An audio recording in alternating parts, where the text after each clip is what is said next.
എപ്പിസോഡിന്റെ opening സീനില് mask മാനും mask ലേഡിയും അവർ രണ്ടുപേരും എല്ലാ സോൾജിയേഴ്സിനെയും ജനങ്ങളെയും വെട്ടി വെട്ടി കൊന്നുകൊണ്ടിരിക്കുകയാണ്.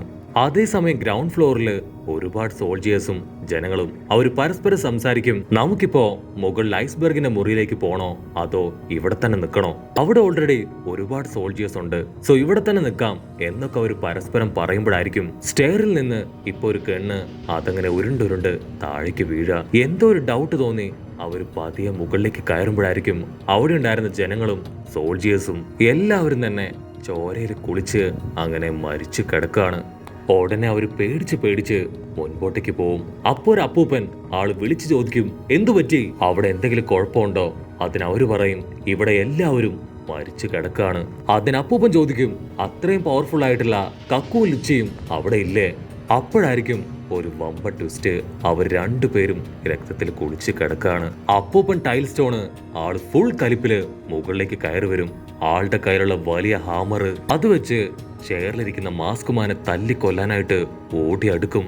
അപ്പൂപ്പൻ ഫുൾ പവറില് ആ ഒരു ചുറ്റിക അതാഞ്ഞു വീശും. പക്ഷെ അവൻ സിമ്പിളായിട്ട് അവന്റെ കൈ വെച്ച് അത് ബ്ലോക്ക് ചെയ്യും. മാസ്കുമാന്റെ കൈയുടെ പവറില് ആ ഒരു ചുറ്റിക അത് തകർന്ന് തരിപ്പണാവാണ്. അപ്പൂപ്പനാണെങ്കില് എന്താ പറയണ്ടേന്നറിയില്ല. കാരണം ആളുടെ അത്രയും പവറുള്ള ഒരാള് ഇന്ന് ഈ സിറ്റിയിലില്ല. ആളുടെ ഏറ്റവും പവർഫുൾ ആയ വെപ്പനാണ് ഇപ്പൊ അവൻ തകർത്ത് കളഞ്ഞത്. മാസ്കുമാൻ സിമ്പിളായിട്ട് അപ്പൂപ്പന്റെ കയ്യിൽ കയറി പിടിക്കും. അപ്പൂപ്പനെ കൊണ്ട് ഒന്ന് അനങ്ങാൻ പോലും കഴിയില്ല. അടുത്ത സെക്കൻഡ് മാസ്കുമാൻ ആളുടെ കൈ പിടിച്ച് അങ്ങനെ കറക്കി നിലത്ത് ആഞ്ഞടിക്കും. ആ ഒരു അടിയില് പിന്നെ അവന് ബോധം ഉണ്ടാവില്ല. എല്ലാവരും പേടിച്ച് പുറകിലേക്ക് പോകാൻ തുടങ്ങും. കാരണം ആ സിറ്റിയിൽ വെച്ച് തന്നെ ഏറ്റവും സ്ട്രോങ്ങസ്റ്റ് ആയിട്ടുള്ള 3 പേരെ അവർ തകർത്ത് കളഞ്ഞു. അവരോട് രക്ഷപ്പെടുന്നതിന് മുൻപേ ആ മാസ്ക്മാൻ അവൻ മിന്നൽ വേഗത്തില് അവരെ എല്ലാവരെയും അറഞ്ചം പുറഞ്ഞ തല്ലി കൊന്നുകളയും. അവിടുന്ന് അങ്ങനെ ബ്ലാക്ക് ഔട്ട് ചെയ്ത് നമ്മുടെ ആൾക്കാരെ കാണിക്കും. അവരാണെങ്കില് ഇപ്പൊ സോൾജിയേഴ്സിന്റെയും ജനങ്ങളുടെയും മുൻപില് പെട്ട് നിൽക്കുകയാണ്. സോൾജിയേഴ്സ് ഗണ്ണൊക്കെ പോയിന്റ് ചെയ്ത് ഇപ്പൊ നമ്മുടെ ആൾക്കാരെ ഷൂട്ട് ചെയ്യാൻ റെഡി ആയിട്ട് നിൽക്കും. ഉടനെ നാമി അവള് നിലവിളിച്ച് പറയും, സോറോ, ചോപ്പർ ഓടിക്കോ. അവര് 3 പേരും ഉഷാറായിട്ട് ഓടും. അവരുടെ പിന്നാലെ തോക്കുമായിട്ട് ആ സോൾജിയേഴ്സും. സോറോ പറയും, ഇനിയും ഭീരുക്കളെ പോലെ മുൻപോട്ട് ഓടാൻ ഞാനില്ല, എനിക്ക് ഫൈറ്റ് ചെയ്തേ പറ്റൂന്ന് പറഞ്ഞ് അവൻ അവിടെ സഡൻ ബ്രേക്ക് ഇട്ട് അങ്ങനെ ടേൺ ചെയ്ത് നിൽക്കും. സോറോ ജനക്കൂട്ടത്തിന്റെ നടുവിലേക്ക് എടുത്തു ചാടും. അതിനുശേഷം അവന്റെ 3 സ്ക്വാഡ് ഉപയോഗിച്ച് അങ്ങനെ അവരുടെ എല്ലാവരുടെയും ദേഹത്ത് നിസ്സാര പരുക്കുകളിട്ട് വെട്ടിത്തെറിപ്പിക്കും. അവിടുന്ന് അങ്ങനെ ബ്ലാക്ക് ഔട്ട് ചെയ്ത ഇപ്പൊ ഐസ്ബർഗ് അവൻ ഒരുപാട് വേദനയില് അങ്ങനെ പെടുകയാണ്. അവൻ റോബിനോട് പറയും, ഞാൻ ഒരിക്കലും ഇങ്ങനെ ഒരു കൂടിക്കാഴ്ച പ്രതീക്ഷിച്ചിരുന്നില്ല. ഞാൻ ഒരുപാട് കാലായി നിന്നെ കാണാൻ കാത്തിരിക്കായിരുന്നു എന്ന് പറഞ്ഞ് അവനൊരു ഗണ്ണെടുത്ത് റോബിന് നേരെ നീട്ടും. പക്ഷെ എന്താ, അവൻ ഒരു ഗണ്ണ് നീട്ടുമ്പോ അവള് 4 ഗണ്ണായിരിക്കും അവന് നേരെ പോയിന്റ് ചെയ്യുക. ഐസ്ബർഗ് പറയും, ഇത്രയും വർഷമായിട്ട് ഞാൻ നിന്നെ അന്വേഷിക്കുകയായിരുന്നു. നീ ഒരുപാട് കാലങ്ങളായി ലോകത്തുള്ള പോണോഗ്ലിഫ് അത് മുഴുവൻ കണ്ടെത്താൻ ശ്രമിച്ചുകൊണ്ടിരിക്കുകയല്ലേ? അതൊരു വലിയ ഇല്ലീഗൽ ആക്ടിവിറ്റി ആണെന്ന് നിനക്കറിയാം. ഈ ലോകത്തെ തന്നെ നശിപ്പിക്കാനാണ് നിന്റെ ശ്രമം. നിന്നെ കൊന്ന് അത് തടയാനാണ് ഇത്രയും നാളും ഞാൻ നിനക്ക് വേണ്ടി കാത്തിരുന്നത്. ആക്ച്വലി ഈ ലോകത്തിൽ തന്നെ പോണോഗ്ലിഫ് ഡീസൈബർ ചെയ്യാൻ കഴിവുള്ള ഒരേ ഒരാള് അത് റോബിനാണ്. അതുകൊണ്ടാണ് ഗവൺമെന്റ് റോബിന്റെ തലയ്ക്ക് അത്രയും വലിയൊരു ബൗണ്ടി വെച്ചിരിക്കുന്നത്. അവൾ ആ പോണോഗ്ലിഫ് അത് മുഴുവൻ അൺഡു ചെയ്ത വലിയൊരു ആക്ഷൻ വെപ്പൻ അവളെ കൊണ്ട് ക്രിയേറ്റ് ചെയ്യാൻ കഴിയും. റോബിനാണെങ്കിൽ എന്താ പറയണ്ടേന്ന് അറിയില്ല. ഐസ്ബർഗിന്റെ ചോദ്യത്തിന് മുൻപിൽ അവളങ്ങനെ പകച്ചു നിൽക്കും. റോബിൻ പറയും, നീ പറഞ്ഞതെല്ലാം തന്നെ സത്യമാണ്, പക്ഷേ ഞാൻ എന്താ ചെയ്യേണ്ടതെന്ന് നീ എനിക്ക് പറഞ്ഞു തരേണ്ട ആവശ്യമില്ല. എനിക്കറിയാം ഞാൻ എന്ത് ചെയ്യണമെന്ന്. അത് കേട്ട് ഐസ്ബർഗ് ചിരിക്കും. ഐസ്ബർഗ് പറയും, എന്റെ കയ്യിലുള്ള ബ്ലൂ പ്രിന്റ് അത് കപ്പലിന്റേതല്ല, മറിച്ച് ആക്ഷൻ വെപ്പനായിട്ടുള്ള ആ പ്ലൂട്ടോയുടെ ബ്ലൂ പ്രിന്റ് ആണ്. അത് കേട്ട് റോബിൻ ഷോക്കാവും. ആൻഷ്യൻ പ്ലൂട്ടോ അത് മറ്റൊന്നുമല്ല, അത് ആക്ച്വലി ഒരു ബാറ്റിൽ ഷിപ്പാണ്.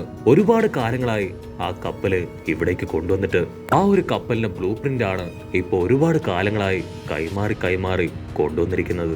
ആ ഒരു മാപ്പ് തെറ്റായ കൈകളിൽ എത്തിക്കഴിഞ്ഞാൽ അവരും പ്ലൂട്ടോൺ ക്രിയേറ്റ് ചെയ്യും.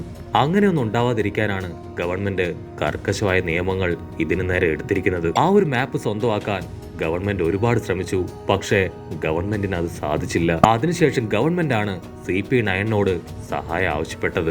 ഐസ്ബർഗ് അവളോട് പറയും, എന്റെ മാസ്റ്റർ നിന്നെ കുറിച്ച് ഒരുപാട് കാര്യങ്ങൾ എനിക്ക് പറഞ്ഞു തന്നിട്ടുണ്ട്. 8 വയസ്സില് ബൊഹാറ എന്ന് പറഞ്ഞ ആ ഒരു വലിയ വിപത്തിൽ നിന്ന് നീ രക്ഷപ്പെട്ടു. അന്നാണ് എല്ലാവരും നിന്റെ പവറും കഴിവും ഒക്കെ മനസ്സിലാക്കിയത്. ഒരു കാരണവശാലും നിനക്ക് ആ ബ്ലൂ പ്രിന്റ് കിട്ടില്ല. മാത്രമല്ല പോണോഗ്ലിഫ് അത് ഡീസേവർ ചെയ്യാൻ കഴിയുന്ന നീയും ഇനി ജീവിച്ചിരിക്കാൻ പാടില്ല എന്ന് പറഞ്ഞ് അവളെ ഷൂട്ട് ചെയ്യാൻ ഒരുങ്ങും. അവൾ ആ ഗണ്ണ് തട്ടിത്തെറിപ്പിച്ച് അവന്റെ കൈ പിടിച്ച് തിരിച്ച് അങ്ങനെ ലോക്ക് ചെയ്യും. അതിന് ഐസ്ബർഗ് പറയും, ആക്ച്വലി നിങ്ങൾ എന്നെയല്ല, ഞാൻ നിങ്ങളെയാണ് ഇപ്പൊ ട്രാപ്പിൽ പെടുത്തിയിരിക്കുന്നത്. ലൂഫി ആണെങ്കിൽ മുക്കയും മൂളിയും ഒരു വിധത്തില് ആ ബിൽഡിങ്ങുകൾക്കിടയിൽ നിന്ന് ഇപ്പൊ പുറത്തേക്ക് വരും. അവന്റെ ബോഡി ആണെങ്കിൽ ഇപ്പൊ ഒരുപാട് ഡാമേജ് ആയി. എത്രയും പെട്ടെന്ന് ആ ഗലീലിയ കമ്പനിയിലേക്ക് പോണെന്ന് പറഞ്ഞ് അവൻ കൈ നീട്ടി ഇപ്പൊ ആ ബിൽഡിങ്ങിൽ പിടിച്ച് അവിടേക്ക് പോവാൻ തയ്യാറാവും. കട്ട് ചെയ്താ ഇവിടെ പൗലോ അവന്റെ ബോഡിയിൽ ഒരുപാട് ബുള്ളറ്റ്സ് ഒക്കെ കൊണ്ട് ചോരയില് അങ്ങനെ കുളിച്ചു നിൽക്കുകയാണ്. പക്ഷെ എന്തൊക്കെ സംഭവിച്ചിട്ടും അവൻ ആ ബ്ലൂ പ്രിന്റ് മാത്രം വിട്ടുകൊടുക്കാൻ തയ്യാറാവില്ല. അവര് വീണ്ടും പൗളിയെ ഷൂട്ട് ചെയ്യും. പൗളിക്കാണെങ്കിൽ ഒട്ടും വയ്യാതെ അവൻ താഴേക്ക് വീഴും. ആ ഒരു ബ്ലൂ പ്രിന്റ് ഇപ്പൊ അവരുടെ കയ്യിലും കിട്ടും. അവരാവേശത്തോടു കൂടെ ആ ഒരു ബ്ലൂ പ്രിന്റ് തുറന്നു നോക്കും. അത് യഥാർത്ഥ ബ്ലൂ പ്രിന്റ് ആയിരിക്കില്ല, ഒരു ഫേക്ക് ബ്ലൂ പ്രിന്റ് ആണ്. ആക്ച്വലി ഐസ്ബർഗ് അവൻ പൗളിയോട് പറഞ്ഞത് നീ ആ ബോക്സിൽ നിന്ന് ബ്ലൂ പ്രിന്റ് എടുത്ത് താഴേക്ക് ഇടണം, അതിനുശേഷം അവിടെ ഓടി രക്ഷപ്പെടണം എന്നാണ്. പൗളി പറയും, നിങ്ങൾ എന്താണ് അന്വേഷിക്കുന്നത്, നിങ്ങൾക്ക് എന്താണ് വേണ്ടതെന്നൊന്നും എനിക്കറിയില്ല.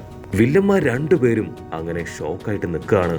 ഉടനെ അവര് പൗളിക്ക് നേരെ തിരിയും. നിങ്ങൾ രണ്ടുപേരും ചേർന്ന് ഞങ്ങളെ പറ്റിച്ചു അല്ലേ, എങ്കിലും നിന്നെ ഞങ്ങൾ വെറുതെ വിടില്ല, നിന്നെ ഇവിടെ വെച്ച് ഞങ്ങൾ കൊല്ലാൻ പോവുകയാണെന്ന് പറഞ്ഞ് അവര് വീണ്ടും പൗളിയുടെ അടുത്തേക്ക് വരുമ്പോഴായിരിക്കും ലൂഫി ഇപ്പോ ചുമരിലേക്ക് വന്ന് ആഞ്ഞിടിക്കുക. ലൂഫിയുടെ പകുതി ബോഡി അത് റൂമിന്റെ ഉള്ളിലേക്കും പകുതി ബോഡി ആ ചുമരിലും അങ്ങനെ ഇറുകിയിരിക്കുകയാണ്. വില്ലന്മാര് വണ്ടടിച്ച് ചോദിക്കും, ഇവനാരാ യുദ്ധഭൂമിയില് പുതിയൊരു ബടൻ? പൗളി നൈസായിട്ട് ഒന്ന് തിരിഞ്ഞു നോക്കും. സാക്ഷാൽ ലൂഫി. അവനെ കണ്ട് ഇപ്പൊ പൗളി ഷോക്കാവും. പൗളി ചോദിക്കും, നീ എന്തിനാ ഇപ്പൊ ഇവിടേക്ക് വന്നേ? അതിന് ലൂഫി പറയും, എനിക്ക് അത്യാവശ്യമായിട്ട് ഒന്ന് ഐസ്ബർഗിനെ കാണണം. നിനക്ക് എന്തു പറ്റി? നിന്റെ ബോഡി മുഴുവൻ ബ്ലഡ് ആണോ? അപ്പൊ അതേസമയം ആ വില്ലന്മാരാണെങ്കിൽ ഇപ്പൊ ഡബിൾ ഹാപ്പി ആവും. അവർ ഓൾറെഡി അവർ ചെയ്യുന്ന എല്ലാ കാര്യങ്ങളും സ്ട്രോ ഹാറ്റ് ലൂഫിയുടെ തലയിലും അവന്റെ ടീമിന്റെ നേരെയുമാണ് വെച്ചു കൊടുക്കുന്നത്. ഇപ്പൊ ലൂഫി തന്നെ അവിടേക്ക് എത്തിയിരിക്കുന്നു. സോ ഈ കാര്യങ്ങളൊക്കെ ചെയ്തത് അത് സ്ട്രോ ഹാറ്റ് ലൂഫിയും അവന്റെ ടീമും ആണെന്ന് എല്ലാവരും വിശ്വസിക്കും. ലൂഫി ആണെങ്കിൽ ആ മാസ്ക് വില്ലന്മാര് നോക്കും. അപ്പൊ ലൂഫിക്ക് പിടികിട്ടും, ഇവരാണ് റോബിനെ പിടിച്ചു വെച്ചിരിക്കുന്നത്. അവളെ മാനിപ്പുലേറ്റ് ചെയ്ത് പല കാര്യങ്ങളും ചെയ്യിപ്പിക്കുന്നത് അത് ഇവരാണ്. ലൂഫി ഫുൾ കലിപ്പില് അവരോട് പറയും, മര്യാദയ്ക്ക് ഞങ്ങളുടെ റോബിനെ വിട്ടതാ, അല്ലെങ്കിൽ നിങ്ങൾ വിവരം അറിയും. അതിനാ വില്ലൻ അവനവന്റെ കാല് ബ്ലേഡ് പോലെ ആക്കി മാറ്റി ചുമരില് അച്ചറം പൊച്ചറം ആഞ്ഞു വെട്ടും. ലൂഫി ഒരുപാട് കഷ്ടപ്പെട്ട് ആ അറ്റാക്കിൽ നിന്ന് രക്ഷപ്പെട്ട് ഇപ്പൊ ചുമരിൽ നിന്ന് പുറത്തേക്ക് വരും. ഉടനെ ആ വില്ലന്മാര് ഇപ്പൊ ലൂഫിയെ ലോക്ക് ചെയ്യും. അതിനുശേഷം പൗളിയെ അറഞ്ച പൊറഞ്ച തല്ലും. അപ്പോഴായിരിക്കും ആ വില്ലന്മാർക്ക് അവരുടെ ഹെഡിന്റെ കയ്യിൽ നിന്ന് ഒരു ഇൻഫർമേഷൻ കിട്ടുക. ഐസ്ബർഗിനെ ഇപ്പൊ കൊല്ലാൻ പാടില്ല, എത്രയും പെട്ടെന്ന് എല്ലാവരും ബെഡ്റൂമിലേക്ക് വരണമെന്ന്. ഉടനെ ഓരോ ഭാഗത്തുള്ള വില്ലന്മാര് അവര് ബെഡ്റൂം ലക്ഷ്യമാക്കി അങ്ങനെ പോവും.